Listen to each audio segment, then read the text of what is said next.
our journey started out really last summer, where we would go up to London and have attend events, and through that they developed a 6-day facilitators program, which in your working life can sound like a lot of time out of work, but it's about giving yourself permission to be out of work, to go off and develop and come back with tools and techniques that some will sing to you more than others, and without realising it you begin to drop them into your day-to-day work. There's been a wealth of tools, but there's a few that I can pick out in particular. The first 2 days we concentrated on some process mapping, and that brought you closer together with other teams across the country. And it is a very complex process, and sometimes you can realise you've picked too difficult a subject and you regroup and you choose something else and it begins to flow more. So that was really interesting because it gave, I can recall the group that I was working in, it gave a strategy for one of the leads to go back and engage with her own CCG to move things forward. It's the conversations, it's the storytelling, which can sound possibly, you know, you're telling a story, but it's about that engagement, hooking people into their own values and bringing them along on a journey to be up for it, whatever it might be. And that I found really useful. Our CCG has 123 GP practices, so it's a large CCG.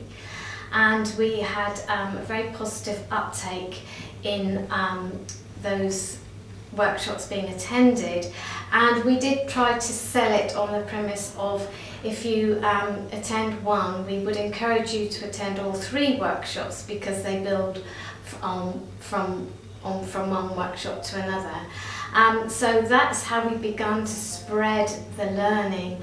And we did lots of practicing in a very safe environment of developing engagement stories with our stakeholders and practicing them and being observed and having constructive feedback.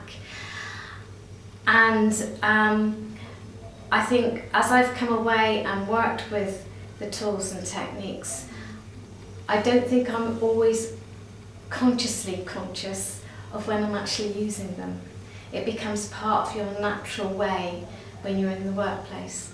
I suppose what I'd like more help with, and this is because I recognise it as my own personal weakness, is you can't be an expert in all things, has been around metrics through the Prime Minister's Challenge Fund, and I have grown in this area, but I think that would need some further development.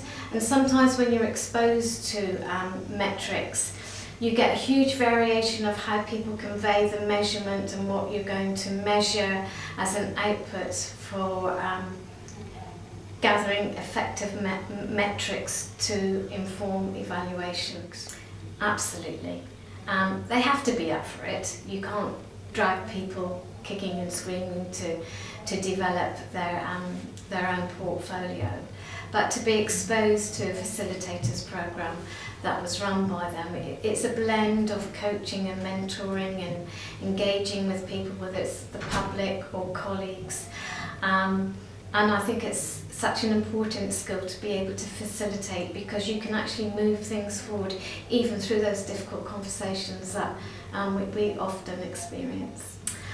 I would just like to applaud the opportunity of the improvement team developing that 6-day course.